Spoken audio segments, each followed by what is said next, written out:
पिछले सेशंस में हमने अवधि ज्ञान को समझने का प्रयास करा। उसकी कुछ और पढ़ते हमने खोली थी कि अवधि ज्ञान तक कैसे पहुंचा जा सकता है, क्या सिद्धांत है।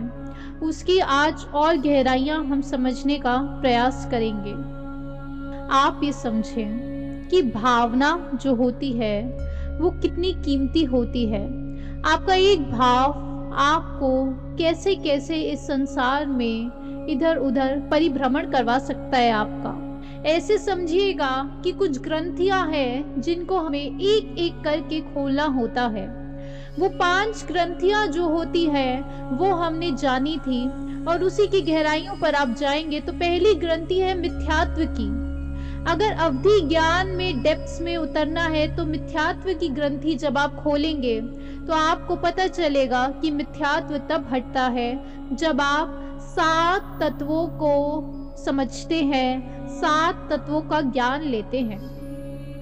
इसका अर्थ क्या हुआ कि आपके सामने आज जो भी कर्म मौजूद है आप उसको तत्व के रूप में समझते हैं, यानी कि तत्व है, यानी कि कर्म है।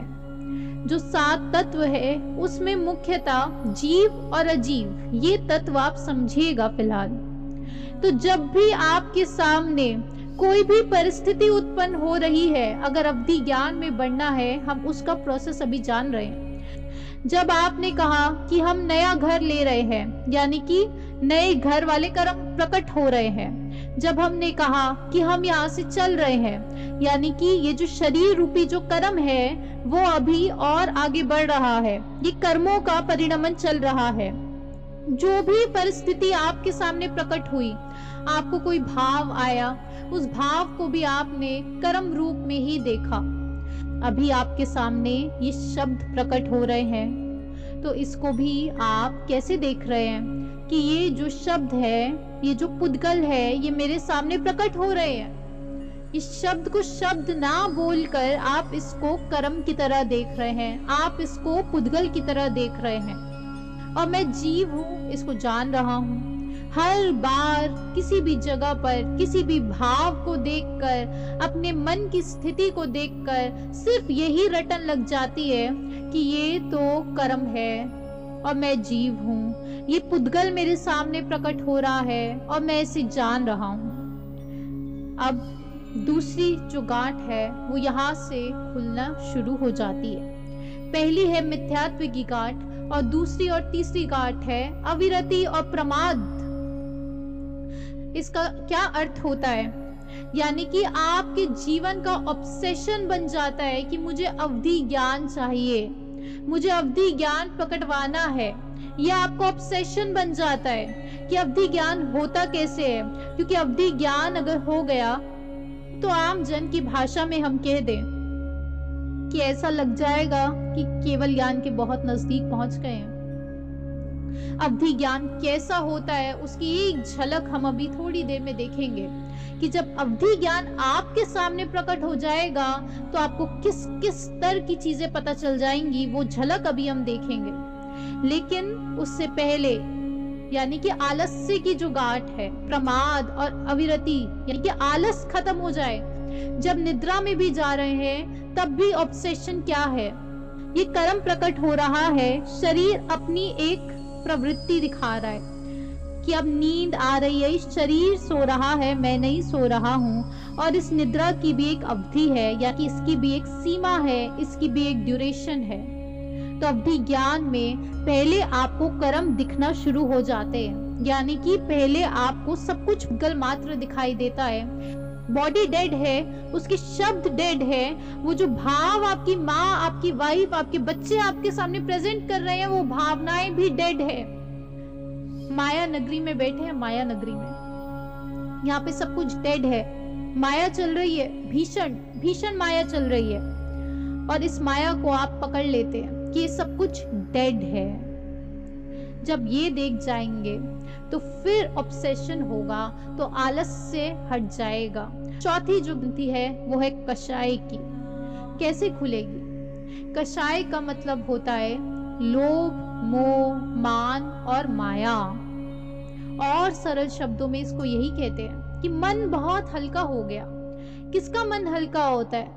जिसके जीवन के जितने भी संबंध है, आपके जो भी रिलेशंस बने हुए हैं, आपकी वाइफ से, बच्चों से, फ्रेंड्स से, आपके कोमेट से, कितने सारे रिलेशंस बने होते हैं। आज वो जो रिलेशंस है उनमें बहुत ज्यादा ऐसे कह लीजिए कि मलिन हो रखे हैं, मलाइन है वो भी। क्यों हम ऐसा कहते हैं? क्योंकि उसमें थोड़ा सा लोभ का भी नमक डला हुआ है, थोड़ा सा उसमें मोह भी डला हुआ है, और मान तो भीषण डला हुआ है। मान तो भीषण डला हुआ है। उस मान की पूर्ति के लिए आप अलग अलग प्रकार के और संबंध बनाते जाते हैं, और जो पिछले संबंध है, जो भी आपके सामने इंसान है, उनको आप चाहते हैं कि वो आपके मान की पूर्ति करे। आपके मान की पूर्ति के लिए आपने बहुत संबंध बना लिए थे। वो मान जब आपका हल्का हो जाता है, अधिकतम आज जो आप काम कर रहे हैं उसमें एक बहुत बड़ा एलिमेंट होता है अभिमान का। उस मान की पूर्ति के लिए आप बहुत सारे काम अपने जीवन में कर रहे हैं। हम तो कह दें कि जब तक अकर्ता नहीं हुए तब तक कषाय मौजूद ही है। वो कषाय जब हल्के होने लगते हैं, यानी कि मन हल्का होने लगता है। कैसे? उदाहरण से समझिए। एक छोटे बच्चे अपने दोस्त को बोलते हैं, मेरे पिताजी के पास तो बुगाटी है। अब क्या है, उसका मन हल्का हो जाएगा क्या? अब कुछ दिन बाद जिस दोस्त को बोला उसने, वही उनके पिताजी की जो असली कार है उसमें जा रहे थे, यानी कि पिताजी को दोनों बच्चों को लेकर जाना था कहीं पर। तो फिर उस दोस्त ने बोला कि तुम तो बोलते थे हमारे फादर के पास बुगाटी है, ये तो कोई और ही गाड़ी है, ये तो क्रेटा है। अब वो स्टोरीज बनाएंगे, तो मन हल्का हो जाएगा क्या? मन हल्का नहीं होगा, क्योंकि अब एक झूठ बोला था, अब उसको फिर से कवर अप करेंगे, क्योंकि अभिमान की इच्छा थी। अभिमान की जब इच्छा होती है तो वो इंसान से ऐसे ऐसे काम करवा देता है। सुसाइडल टेंडेंसीज, सुसाइड का कारण क्या होता है? ये कषाय सुसाइड का कारण होती है, क्योंकि हमारा कषाय इतना बढ़ चुका होता है, हमारी इच्छा होती है कि इतना मान मिल जाए, इतना मान मिल जाए कि फर्स्ट अटेम्प्ट में हम यूपीएससी क्लियर कर दें। देखिए, हाल ही में ऐसा किस्सा हुआ। अब ऐसे कर्म उस जीव के सामने प्रकट हो गए कि उनकी इच्छा थी कि फर्स्ट अटेम्प्ट में ही यूपीएससी क्लियर करना है, और यूपीएससी तो क्लियर नहीं हुआ फर्स्ट अटेम्प्ट में। तो क्या किया? सुसाइड कर लिया।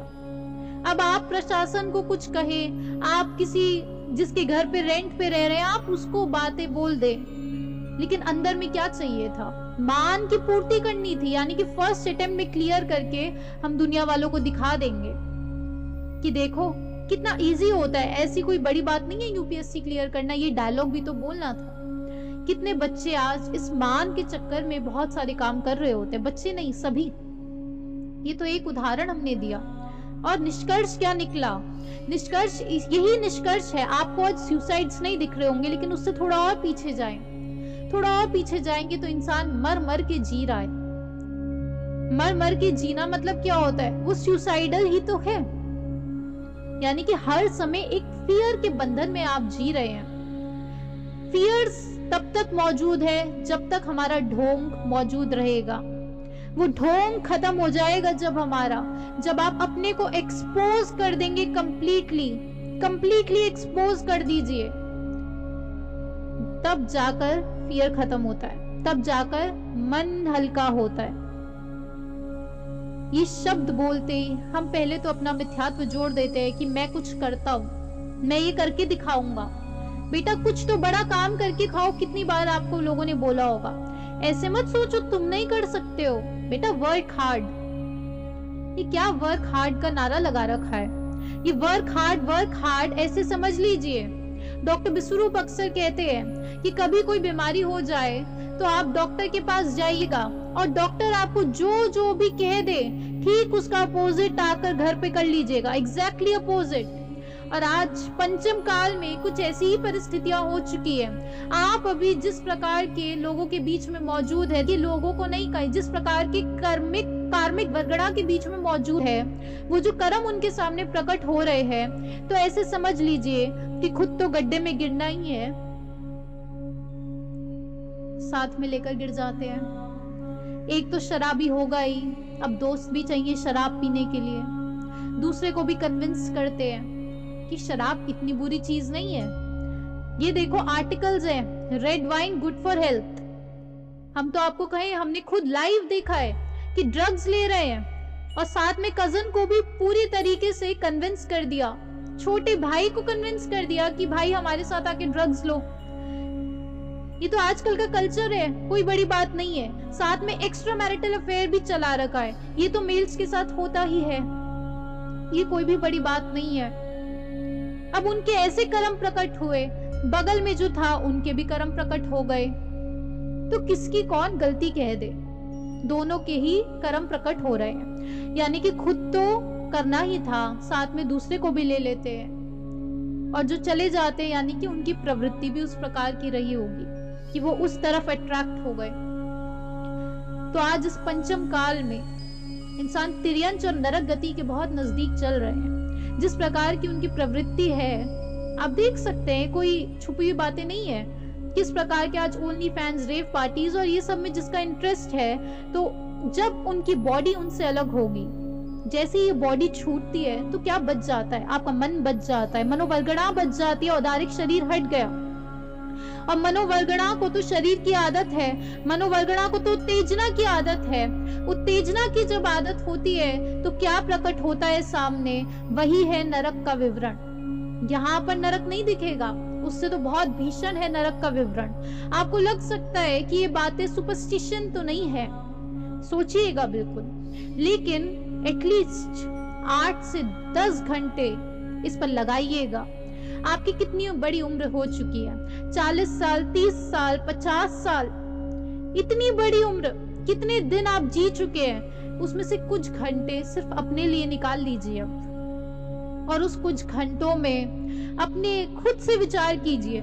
खुद से जो इंसान विचार करेगा उसे दिख जाएगा कि वो कौन है, वो आत्मा है। और अगर आप आत्मा हैं, यानी कि आप बॉडी नहीं है, तो आपको पता चल जाएगा कि अगर मैं आत्मा हूँ, यानी कि मैं माइंड नहीं हूँ, मैं बॉडी नहीं हूँ, अगर मैं माइंड ही हूँ, तो इसका मतलब होता है कि बॉडी छूटते ही जो बच जाएगा वो माइंड है।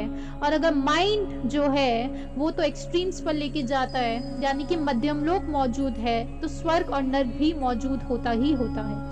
आपको खुद से एक एक चीज दिखने लगेगी, और तब जाकर आपकी श्रद्धा बढ़ेगी। यानी कि ज्ञान प्रकट होगा तो श्रद्धा भी आ जाएगी। ज्ञान से अनुभव आता है और अनुभव से श्रद्धा प्रकट होती है, और श्रद्धा से फिर और ज्ञान बढ़ जाता है। यही साइकिल है। फिर श्रद्धा आती है तो और दर्शन वास्ट हो जाता है। तो ये जो हम समझ रहे थे कि इस प्रकार से अवधि ज्ञान जो है, उसकी जो चौथी ग्रंथि है वो है कषाय की, यानी कि मन इतना हल्का हो जाना चाहिए। उसके लिए कषाय जो है वो मंद होते हैं, और तब जाकर कुछ अवधि ज्ञान की झलक आती है। आप ऐसे समझिए कि जब कोई क्लोज्ड वन की जब डेथ हो जाती है, तो उस समय पर वो जो अभी मृत इंसान जिसकी बॉडी सामने पड़ी है, उसके पूरे जीवन आपके सामने घूम जाता है, पूरा जीवन घूम जाता है आपके सामने। क्यों? क्योंकि उस समय आप ऐसे समझिएगा कि ईगो डेथ, यानी कि शरीर छूटने के बाद जो बच जाता है, ईगो डेथ की स्थिति पर इंसान कुछ पलों के लिए पहुंचता है, और तब उसका मन जो है, कहते हैं मन भारी हो गया है, लेकिन मन थोड़ा हल्का होता है। उसके बाद मन हल्का हो जाता है, और तब अवधि ज्ञान की झलक आती है। और इसी अवधि ज्ञान को समझने के लिए आज हम लक्ष्मणा साध्वी जी, इनकी कथा जानेंगे। महावीर स्वामी के जब समुशरण चल रहे थे, तो उस समय पर उन्होंने लक्ष्मणा साध्वी जी का उदाहरण दिया था।